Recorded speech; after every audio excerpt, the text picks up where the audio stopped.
समूरी दुनिया जीअं 8 मार्च औरतुनि जो आलमी ॾींहुं सखर में बि भरपूर नमूने मल्हायो वियो।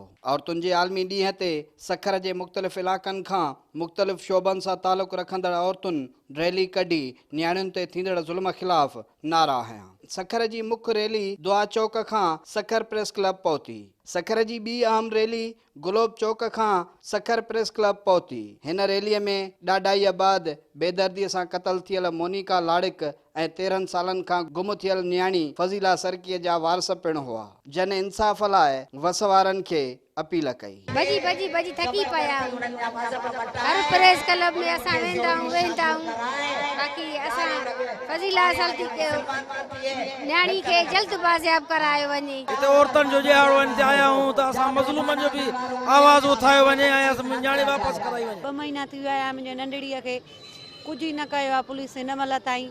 पुलिस रिश्वत वठी खाधी आहे चङनि माण्हुनि खां। असां ग़रीब आहियूं, मुंहिंजे छोकर जो खून लोहण था चाहिनि। जॾहिं त रैलीअ में शरीक शागिर्दियाणियुनि ऐं औरतुनि आलमी ॾींहं जे हवाले सां ॻाल्हाईंदे चयो त करोड़े रुपए जा इदारा ठहियल आहिनि पर का बि हरासमेंट जा सेल चवनि था, ही पुलिस जा इदारा चवनि था पर इहे असांजे कंहिं बि कम जा न आहिनि। समूरी दुनिया में जाते जाते औरतुनि सां ऐं ॿारनि सां नाइंसाफ़ी थिए थी, उन्हनि खे इंसाफ़ मिले ऐं इहा जेका अवेयरनेस आहे घर घर ताईं, हर औरत ताईं, हर ॿार ताईं पहुचे। सिंध असेंबलीअ में सभई कानून जेके आहिनि से पास थियल आहिनि पर उन्हनि ते अमल बिल्कुल भी न आहे। औरतुनि सां मतलब शहर में या देहाती जेके भी मसला आहिनि उन्हनि खे हाईलाइट कजे।